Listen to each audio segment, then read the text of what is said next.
Olá, caríssimos irmãos e irmãs, sejam bem-vindos a mais um áudio, só que desta vez não é da liturgia da palavra, não é da liturgia das horas, não é nenhum pitaco e nenhum assunto sobre Nossa Senhora, que eu gosto tanto de falar.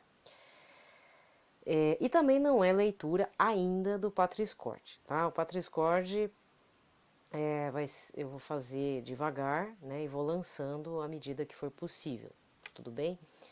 Você deve estar reparando que o card está diferente. Eu ainda não pensei no que eu escrever no card, mas na sequência do card você vai estar vendo uma imagem que é a escultura de um senhor Gian Lorenzo Bernini, do século XVII.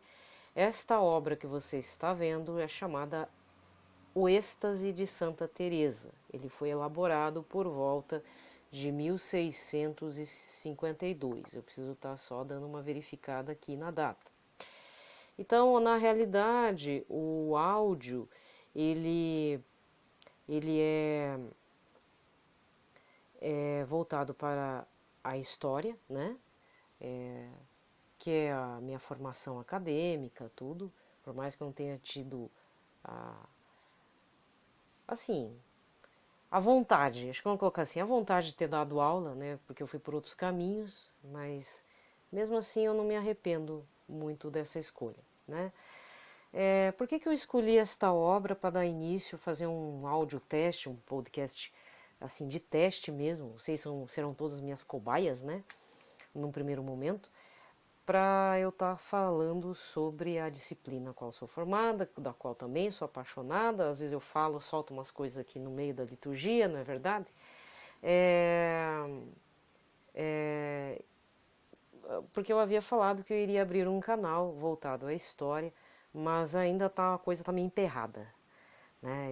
Não estou conseguindo me achar ainda numa forma de método mesmo voltado aqui no uso das tecnologias digitais. Então, num primeiro momento, para não ficar muito assim na ansiedade, eu tô meio ansiosa, né? Porque já pensei em várias coisas, não deu certo. Fiz teste com aplicativos, também não deu certo, as coisas que eu estava pensando. Então, diante digamos, da minha inabilidade digital e também da falta, talvez, de um melhor computador, né? Porque o meu computador já tem um tempo de uso e o celular também não é de última tecnologia. Diante dessas deficiências e limitações, eu estou me virando nos 30. Mas eu convido vocês a me acompanhar aí nas minhas incursões para, como direi, vou lhe explicar o que é um pouco de certos conceitos da história. Então, no caso, estamos no século XVII e vamos falar sobre, já vou lançando aqui os conceitos e contexto histórico. Bem, então qual que é o contexto histórico da qual gerou a criação desta escultura, que vai ser assim, digamos, a motivação, né? E claro que são duas motivações. A primeira é uma motivação pessoal, a segunda, a motivação de tentar passar um conteúdo que possa te ajudar ou de repente servir de curiosidade, né? Porque existe tanta informação inútil rodando por aí.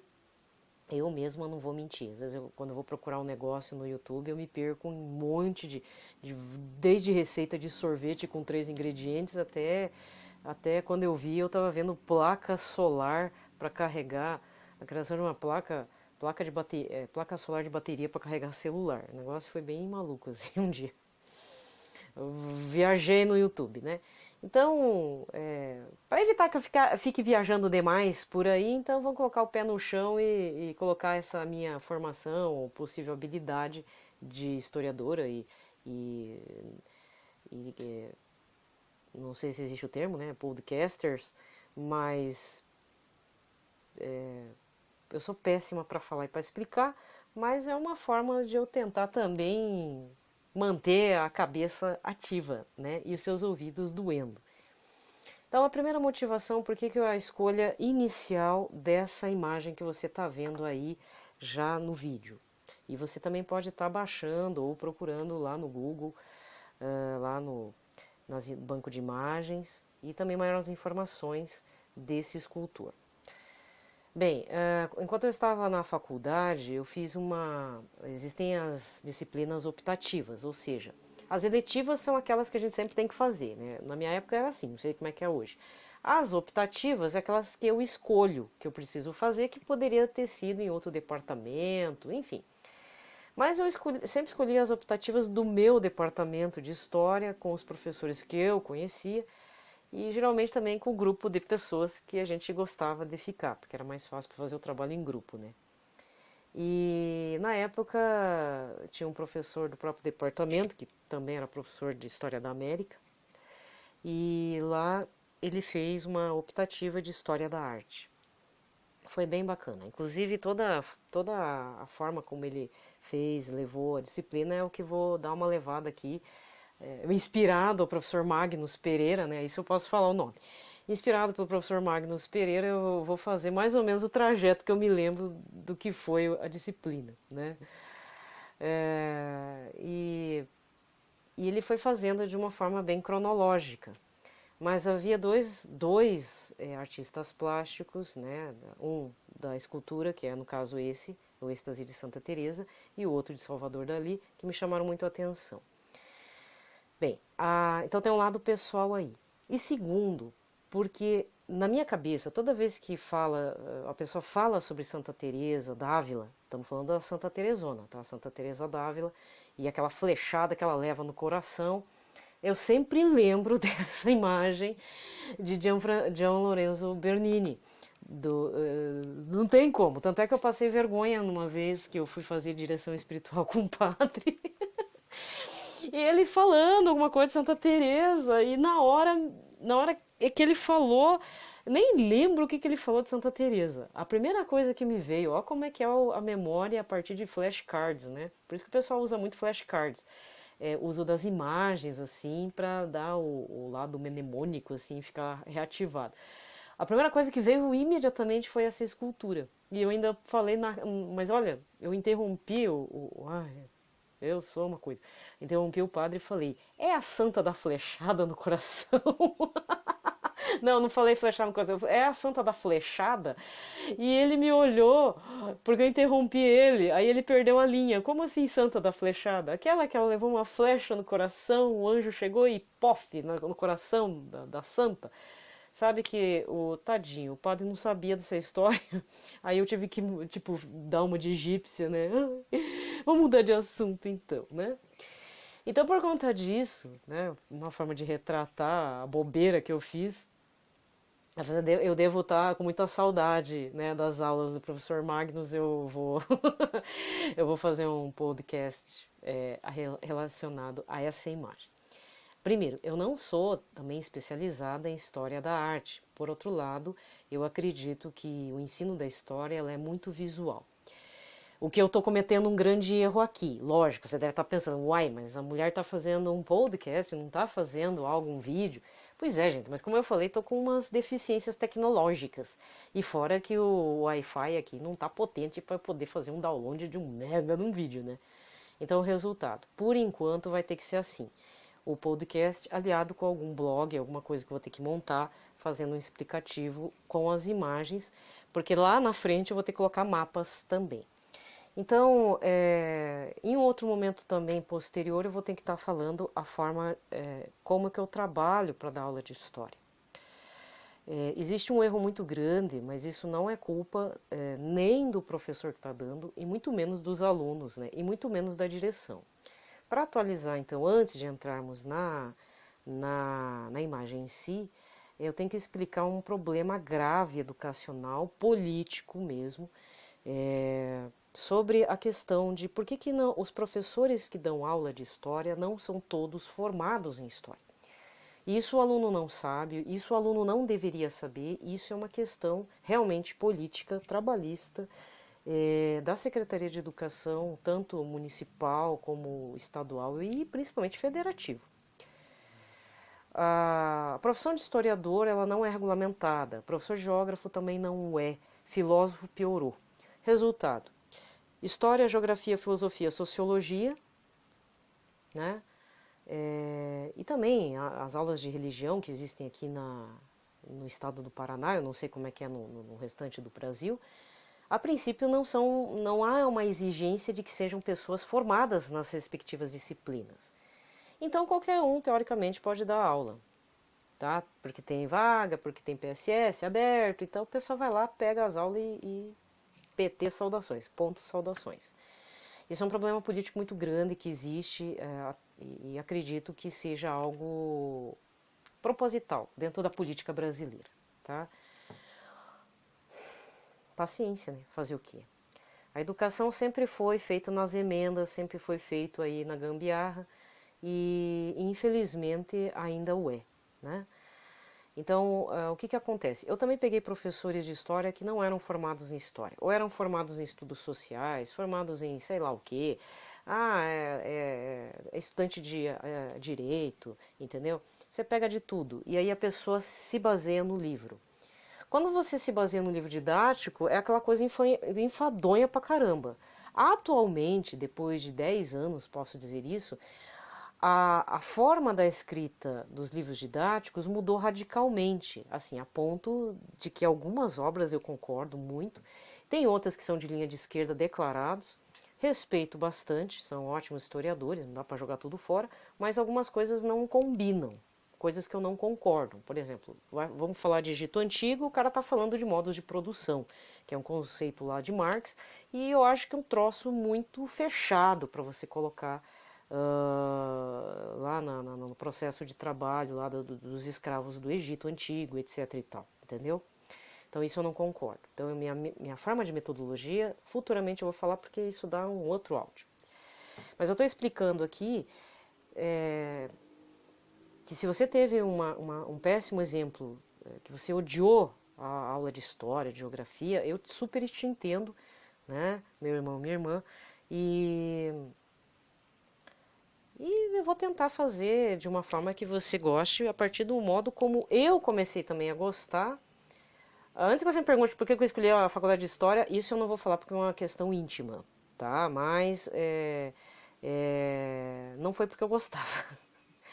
Eu realmente estava meio perdida, tá? Mas era uma questão íntima, ainda preciso digerir isso.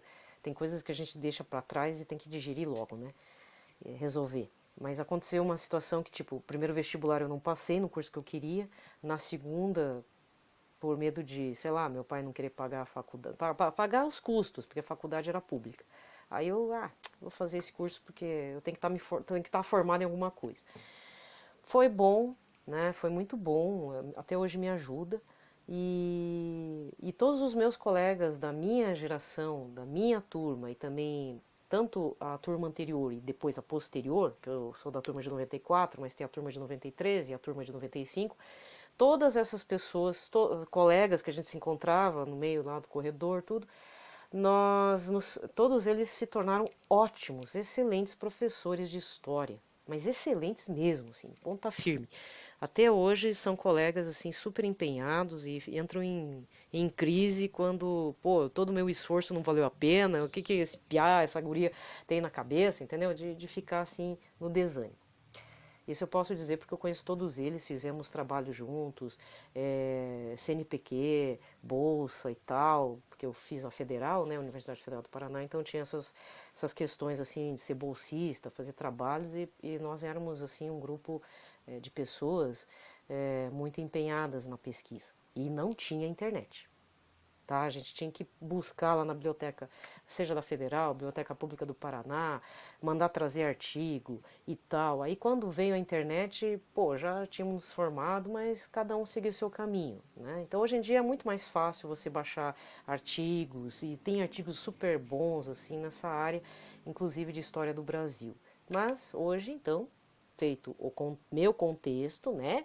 Agora vamos entrar para a história mundial, que é esse período do século XVII, e nós vamos falar de dois conceitos e um contexto específico, que é o seguinte.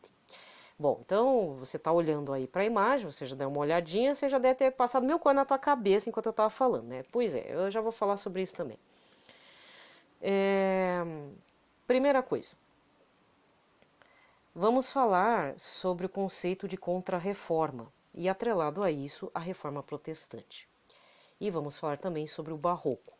Se eu não conseguir comportar nesse áudio esses temas, que são um contexto histórico que fez surgir a Contra-Reforma a partir da Reforma Protestante de Lutero, e também o uso do modo artístico do Barroco como uma forma, poderíamos dizer assim, político-ideológico da própria Igreja Católica para evitar o avanço da Reforma Protestante, principalmente no meio dos ricos e poderosos, do povo endinheirado. Porque vamos falar bem a verdade, você olhando para essa escultura aí de mármore, tu acha que ia estar só numa praça, para o deleite da população mais pobre e excluída? Logicamente que não. Tanto é que esta obra está dentro de uma capela de um cardeal.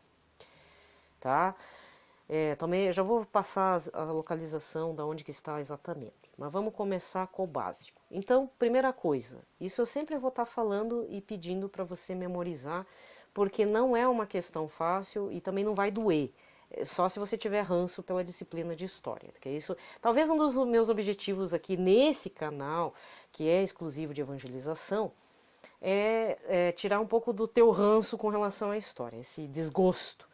Porque sem a memória do passado, você também não vai entender certos assuntos, cartas apostólicas, decretos papais, e até por que uma escultura que faz referência a uma santa, né, seja lembrada, mas também de outros santos. Eu vou estar falando de outros pintores, escultores, músicos, na parte da literatura também, até por conta que eu gosto muito dessa parte cultural, digamos assim, né?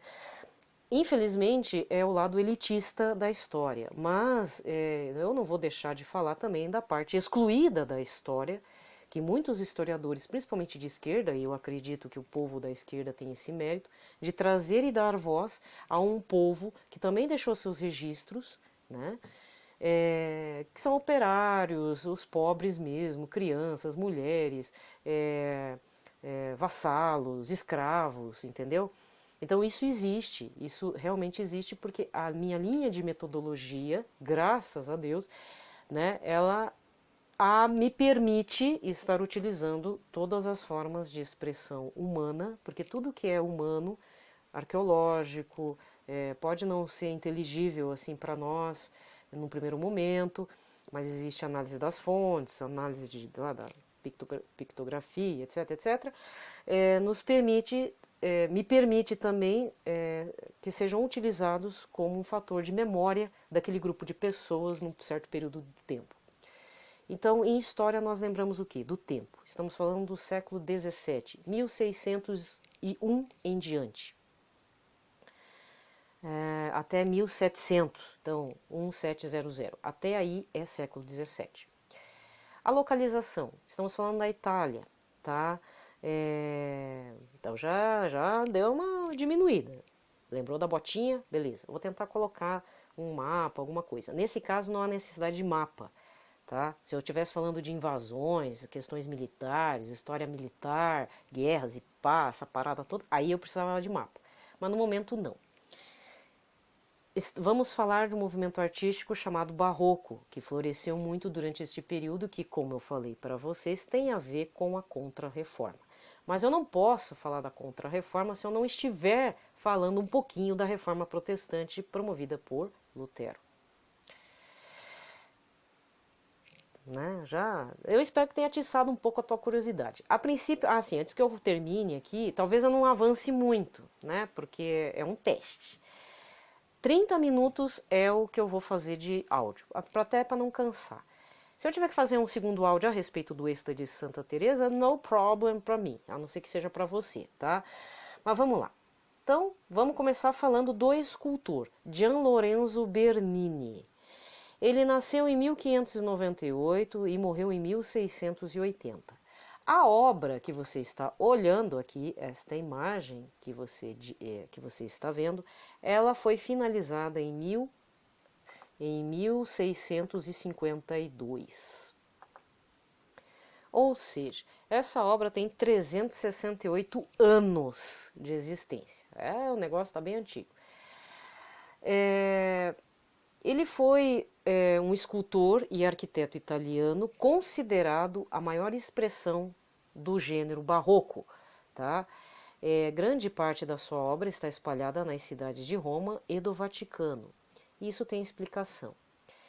Ele foi um escultor muito, digamos, ele era o peixinho de um papa, tá? Para você entender. Só que houve uma mudança de papa.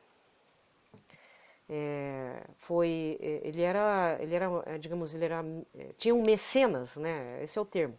Havia um mecenas que o mantinha muito bem ativo, que pedia várias encomendas, e é por isso que muitas obras que se você visitou o Vaticano ou visitou lá a Roma, você já topou com a obra do senhor Bernini, tá? Apesar disso, esse escultor ele foi um artista múltiplo, já que ele também produziu desenhos, pinturas e além de produtor de espetáculos. Então tinha uma época que dizia, né, que o ator quando cantava, dançava, dava as piruetas, é o ator multimídia, né? Então na época aí do Barroco, a gente não pode chamar ele de multimídia, porque seria anacronismo, mas ele era cheio de talentos, o que era muito comum entre os artistas. Era napolitano, tá? Ele foi educado conhecendo escultura e arquitetura romana, grega e renascentista. Lógico, né? Ele nasceu naquela região ali onde floresceu toda a cultura romana, o República, Império e depois todo o aparato grego também e depois, posteriormente, as obras renascentistas. Então, a partir dessa condição, tudo isso ajudou a desenvolver uma composição considerada fora do comum para a época. Seus trabalhos chamaram a atenção do pintor Annibale Carracci, e o primeiro papa que ele contratou foi Paulo V. O religioso, considerado um dos maiores entusiastas da obra de Bernini, foi o cardeal Barberini. Esse cardeal foi eleito Papa Urbano VIII. E entre as obras de Bernini encomendadas por ele está São Sebastião em 1617. A pedido do Papa, o Sr. Bernini remodelou a igreja de Santa Bibiana em Roma durante os anos entre 1624 e 1626. Ele também projetou e construiu o túmulo de São Pedro, que fica na Basílica de São Pedro, dentro do Vaticano. Na mesma basílica, Bernini assumiu a decoração dos 4 pilares da cúpula. E também ele projetou e esculpiu diversos bustos, como do cardeal Borgheses, em 1632. Ou seja, ele estava tendo uma trajetória ascendente, uma vez que ele estava sob o mecenato de um papa. Isso é importante estarmos aqui dizendo, tá? Eu já chego no êxtase da Santa Teresa. Fica calma, fica calminho, tá bom? É que eu também estou tentando abrir a página. Eu estou tentando aqui no meu notebook, porque eu tenho as informações, tá? Mas eu tenho que fazer um pouco do histórico, né, desse autor. Vai que você visitou Roma, não sei, né? Você já topou com as obras de Bernini. Então, ele foi o peixinho, escultor e arquiteto de muitas obras dentro do Vaticano. Muito bem. Seguindo o movimento barroco, a principal característica era transpor o observador à intensidade da experiência a qual você está observando. No caso, a experiência religiosa. A obra de Bernini, nós podemos observar que possui um estilo excessivamente expressivo, realismo chocante, detalhes das expressões faciais conforme a emoção do personagem que você está observando. A quem observa, é possível imaginar que a obra possa falar, gritar, alegrar-se, sofrer. São corpos alongados e gestos expressivos, para não dizer dramáticos, como você está observando aí na imagem do êxtase. Na arquitetura, o que ele fazia? Colunas retorcidas, jogos de luz, entre outros efeitos que poderiam dar uma questão sensorial, né, no observador, a ilusão de movimento de corpos, cabelo e tecido, fluidez, tá? Então, as principais obras. Bernini tem uma escultura chamada Apolo e Daphne, em referência à mitologia greco-romana, que é do deus grego Apolo com a ninfa Daphne, tá? Esta obra está na Galeria Borghese em Roma, na Itália. Tem o Rápido da Proserpina, quando ele fez jovem. O Êxtase de Santa Teresa, pronto, esse também é um dos principais e é esse que eu vou parar por aqui. Lógico que tem outros, tá? Dentro da arquitetura, como eu falei para vocês, mas isso eu vou deixar para vocês estarem procurando por si só. O êxtase de Santa Teresa é um momento em que a Santa Teresa d'Ávila é atingida pelo anjo do amor divino. A obra é uma combinação de arquitetura, iluminação e escultura que se encontra na capela Cornaro da igreja de Santa Maria della Vittoria, em Roma, na Itália. Porque na sequência, que eu entendi, dentro dessa capela estão enterrados, acho que a família da família Cornaro, tá? Vamos lá. Agora vou para os meus apontamentos. Então, se você ouvir aqui um clique-clique, é porque eu estou no meu humilde laptop, tá? Muito bem. Então, como vocês podem estar observando, talvez eu faça posteriormente, porque agora já está acabando o tempo. Ai, meu Deus. Depois eu tenho que fazer realmente um vídeo, nem que seja de 5 minutos, para mostrar aqui, que acho que a imagem que eu coloquei aqui no vídeo está muito pequena. Então eu fiz uma ampliação no Word mesmo, em que dá para ver, mas dá para ver claramente duas situações aqui que eu vou chamar a atenção. Primeiro, a cara da Santa Teresa. E segundo, o rosto do anjo, né? Então realmente está um negócio esquisito. Existem dentro da crítica da arte que o Sr. Bernini fez de uma forma parecer como se fosse algo meio sensual demais, né? E o que acontece? Essa escultura ela foi feita a partir de um relato da Santa Teresa d'Ávila na sua biografia, em que ela conta, né? Existe um contexto também, em que ela diz como que ela recebeu a flechada, a partir de uma visão que ela teve do anjo. Então, nas palavras da Santa Teresa, a partir da sua autobiografia, ela diz: foi a partir dessa declaração que Bernini fez a escultura. Eu vi em sua mão uma longa lança de ouro e na ponta o que parecia ser uma pequena chama. Ele parecia para mim, o anjo, né, estar lançando-a por vezes no meu coração e perfurando minhas entranhas. Quando ele a puxava de volta, parecia levá-las junto também, deixando-me em chamas com o grande amor de Deus. A dor era tão grande que me fazia gemer, e apesar de ser tão avassaladora a doçura desta dor excessiva, não conseguia desejar que ela acabasse. A alma está satisfeita agora com nada menos que Deus. A dor não é corporal, mas espiritual, embora o corpo tenha sua parte nela. É uma carícia de amor tão doce que agora acontece entre a alma e Deus, e eu oro ao Senhor por sua bondade para fazê-lo experimentar naqueles que podem pensar que estou mentindo. Ela escreveu em 1515, na verdade a obra Santa Teresa é de 1515 a 1582, um século antes. E no momento em que foi pedido essa escultura, Santa Teresa havia se tornado santa. Então, ela foi elaborada a partir disso, tá? Pelo cardeal. E a última consideração, porque já vai fechar o tempo aqui, né, dos 30 minutos. Bernini, ele conseguiu fazer, a partir não só dessa, mas das outras, ele seguia as determinações que a Igreja Católica Apostólica Romana determinava, né, como que a arte religiosa deveria ser compreendida. Ela deveria ser realista e servir, acima de tudo, como um estímulo emocional à religiosidade proposta pela Igreja Católica Apostólica Romana. E só recordando, esta obra que você está olhando, ela foi inicializada em 1647, eu não falei quando foi inicializada, né?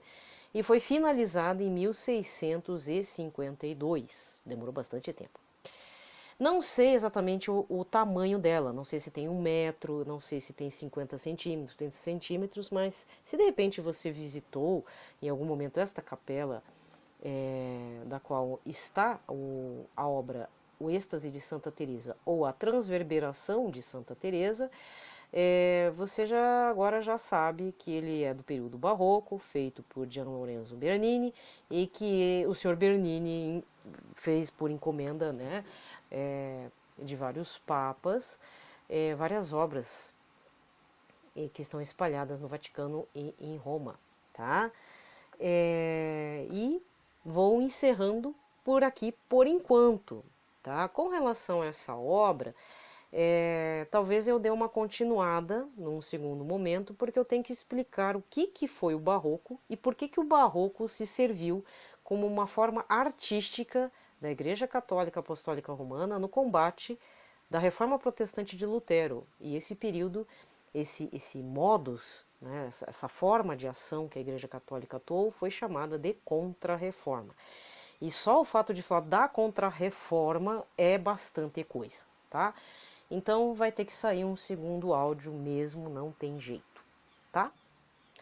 Ficou confuso, né? Mas é que eu tô tentando me ajustar, sabe? Mas assim eu senti no meu coração que eu tinha que pelo menos fazer alguma coisa, nem que seja algo assim diferente mesmo, um pouco mais pé no chão, certo?